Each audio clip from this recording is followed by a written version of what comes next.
Hello everyone, welcome back to another video. Today we will be creating our monthly setup for the month of March, so bullet journal or work with me if you want, and enjoy! This month's theme is inspired by the anime Violet Evergarden. This anime not only has beautiful art, but it has beautiful stories as well.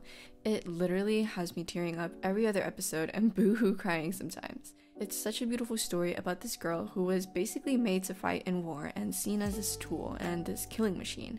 But after the war ends, she's having to acclimate to a totally different life. She was so detached from her emotions when she was a soldier, and now she's having to learn what emotions even are. Finding the meaning in her life, finding the beauty in expressing feelings through words, and learning the meaning of her commander's last words to her. It is so beautiful and emotional, and I definitely recommend you watch it if you want to experience something like that. For the cover, I'm starting off with the corners of the pages and drawing in these curved, swirly details. As you can see, I originally drew this on some tracing paper with pencil, and then I would flip the tracing paper around and rub the other side of it so that the pencil would transfer over to the bullet journal. You don't have to do it this way, but I thought it would be an easier method so that way all four corners of the pages would be even. This kind of ornamentation was very popular around the Baroque and Rococo period, which is actually earlier than when the anime takes place. So it is rarely used in the show, except for maybe when Violet worked for the princess. But I still decided to use it because it reminded me of her necklace, which is pretty significant in the anime. Next, I am grabbing this printable that I made myself. It is a similar model to the one that they use in an anime, and this typewriter is on top of a pile of envelopes and letters. So yeah, I'm just cutting that out and gluing it onto the center of the page. Now for the title, I am using these alphabet stamps that I got from Notebook Therapy, and I'm stamping out Hello March. Not gonna lie, it was a bit frustrating. The stamps didn't always stamp right, but that's okay because I just used a fine liner pen to kind of just fill in the spots that needed to be filled in. I didn't really want to fix it up that much though, because I still wanted the stamp typewriter feel, so I kind of like that it's not too neat. Next, we are drawing out our March calendar. I am using the same yellow, orange, golden color that I did for the cover page, and this is the Tombow dual tip brush pen in the shade 991. I didn't want the borders to be too extravagant and complicated, so I drew the borders of the calendar somewhat similar to how you would usually do it, except I added little swirls going inwards and a heart in the corner. For the days of the week, I am using the stamps again. At this point, honestly, I was kind of tired of it, but I wanted to commit, so here we are using the stamps again.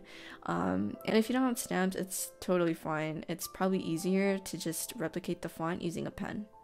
I'm going back to the printable that I created, and I'm cutting out this green mailbox with letters pouring out of it, and this cream envelope or postcard type thing to use for the notes section. I knew I didn't want the entire mailbox on the page, so I marked where I was going to put it and where I was going to clip it. I printed these out on copy paper, so they're a bit thin, so if you overlap them, you can kind of see the paper behind it, and that's why I just clipped it exactly where I wanted it to end rather than overlapping them. Now I'm cutting out another drawing from my printable, and it is this piece of paper inside of an envelope. I'm using the stamps to stamp in the headings for each section, which is the notes and social media growth. For social media growth, this is not really for everybody, but more so for me. This is where I keep track of the growth of my following and subscriber count. For the title, I'm using the same golden color, and I'm hand lettering the word March. I went over it again with the same color to create this drop shadow, and then using this white pen to add highlights. I'm using another Tombow brush pen in the shade 620 to draw in these purple flower petals all throughout the page, making it look like it's kind of falling from the sky. Lastly, I cut out this purple flower from the printable, and I'm placing it in the bottom right of this page since it was looking a bit too empty for me. On to the trackers. I'm drawing the same kind of border as the last page, except this time around I'm drawing the swirls outward so that I won't interfere with the content that's going inside the box. The left side of the divider is where I will be writing each habit, and the right side is basically a mini calendar for the month of March.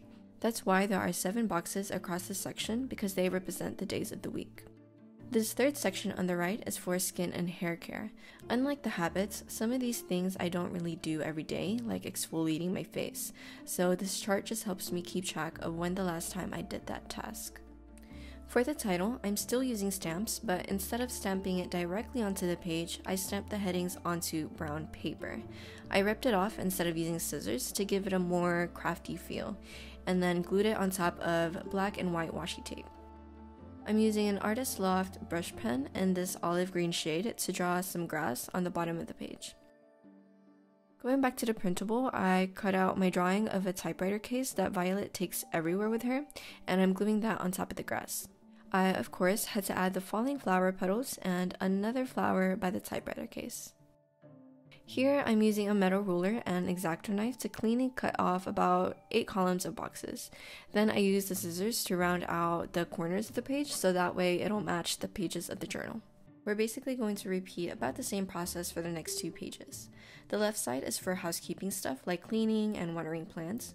It helps me keep track of when the last time I did a task, and the right side is for my sleep tracker. This is not really to track the amount of sleep I get, but more so to keep track and keep myself accountable for my sleep and wake times. I've been trying to do better at constantly going to sleep and waking up around the same time, and this sleep tracker helps me do that. The x-axis of the sleep tracker is where I put the times 9 p.m. to 1 p.m. and then the y-axis is where I put the days of the month. Now, I know that there are apps out there for this, but since I'm a really bad snoozer and I don't really go to sleep at the same time I stop using my phone, I've found that doing it this way is a lot more accurate than the app. We finally made it to the last spread, which is the first weekly spread of March. Each panel for the days of the week I'm drawing in that same border, except I'm going back to drawing the swirl inward rather than outward, just so that it's not so crowded. Oh, and here is our special guest saying hello.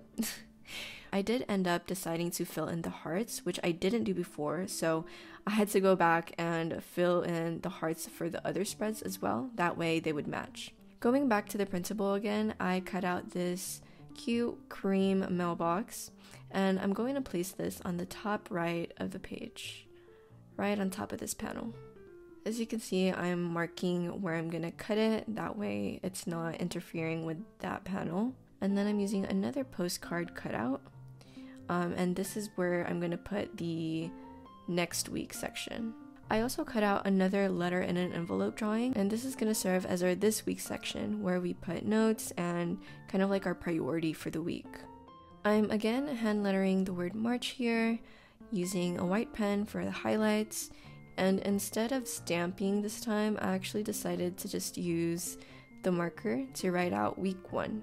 I designed the days of the week to kind of look like stamps and chose a color to match the gold color that we've been using this whole time. So yeah, I cut that out and then glued them on the corners of each panel. Later on, I decided to cut out another flower to go on the back of this cream mailbox. It was just looking a little empty there, so that's why I decided to put that there. And lastly, of course, you already know we had to add the purple flower petals all throughout the page, making it look like it's falling. And yeah, that's it. Here is the final flip through of the March setup. If you enjoyed content like this, make sure to like this video and subscribe because I will be coming out with so much more content in the future. This channel is still in its experimental phase. I'm going to be trying out different ideas. So if you have any suggestions for more themes or different video ideas, make sure to let me know in the comments below. Thank you so much for watching, and I'll see you next time.